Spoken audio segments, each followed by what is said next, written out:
Praise Lord. Today's word of God is slave of sin. ఈరోజు దేవుని యొక్క వాక్యం పాపానికి బానిసలు అవ్వడం.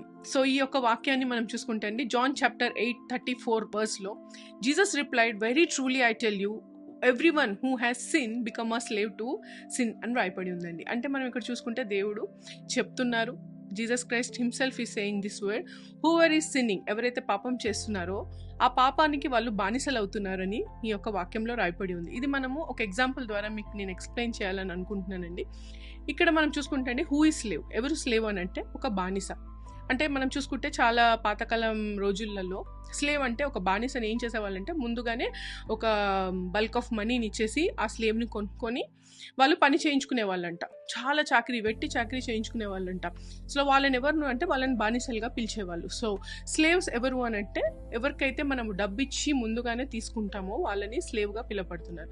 కాబట్టి మనం చూసుకుంటే అండి, ఈ జనరేషన్లో మనము చాలా లక్షలు పోసి టెక్నాలజీని, ఎస్పెషల్లీ ఫోన్ని మనం కొనుక్కుంటున్నాం మన లైఫ్లో. అండ్ దాని ద్వారా మనం ఏం చేస్తున్నాం, we are becoming a slave to technology. ఇక్కడ మీరు అర్థం చేసుకోవాల్సింది ఏంటి అని అంటే అండి, ఏ టెక్నాలజీ, ఏ ఫోన్ అయితే మనం పర్చేస్ చేస్తున్నామో అటువంటి ఒక డబ్బులు ఇచ్చి కొనుక్కున్న ఒక స్లేవ్ లాంటి టెక్నాలజీని మనం మన జీవితంలో ఉపయోగించుకోవాలి, దాని ద్వారా పని చేసుకోవాలి. అంతేగాని మనం ఏం చేస్తున్నామంటే we are becoming a slave to the phone. మనం చూసుకుంటే చాలామంది ఈ జీవితంలో ఇప్పుడున్న జనరేషన్ పిల్లలు ఏం చేస్తున్నారంటే 24/7 ఫోన్స్లోనే ఉంటున్నారు.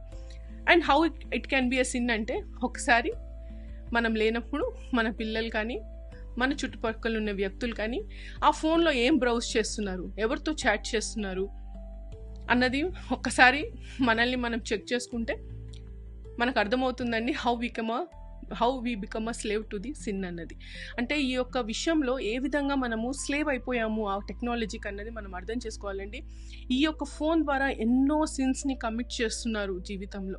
సో చాలా జాగ్రత్తగా ఉండాలండి. దేవుడు మనకు ఒక టెక్నాలజీని ఇచ్చారు అని అంటే అది మన వర్క్ విషయంలో, మన కమ్యూనికేషన్ విషయంలో, అవతల వ్యక్తిని ఎలా రీచ్ అవ్వడం విషయంలో మనం దాన్ని వాడాలి. కానీ మనం ఏం చేస్తున్నామంటే దానికి స్లేవ్ అయిపోయాం. సో ఈ ఎగ్జాంపుల్ ద్వారా మీకు నేను చెప్పాలనుకుంది ఏంటంటే, మనం ఏ సిన్ అయితే చేస్తున్నామో ఆ సిన్కి మనం బానిసలం అయిపోతాము అంటే ఒక స్లేవ్గా మారిపోతాం. కాబట్టి ఈరోజు మనల్ని మనం పరిశీలించుకోవాలండి. God is pruning our character, he's building our character. మన పిల్లల విషయంలోనే కానీ మనం మనల్ని కూడా చెక్ చేసుకోవాలండి. మనం ఎలా ఉన్నాం, ఏ సిన్కి మనం స్లేవ్గా ఉంటున్నాం మన జీవితంలో. సో మనం అందరం కూడా హ్యూమన్ బీయింగ్స్ అండి, made of flesh and blood.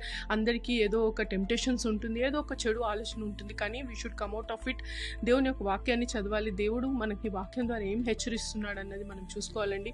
దయచేసి ఎవరైతే మనమందరం కూడా ఏ సిన్లో అయితే ఉన్నామో దాని నుంచి బయటికి రావడానికి ప్రయత్నించాలండి. We should never become a slave to the sin. మనం ఎప్పుడు కూడా మన జీవితంలో ఏ పాపానికి కూడా మనం బానిసలుగా బతకకూడదండి. ఈ యొక్క చిన్న వాక్యం మిమ్మల్ని ఆశీర్వదించి నమ్ముతూ షాలోమ్. God bless you.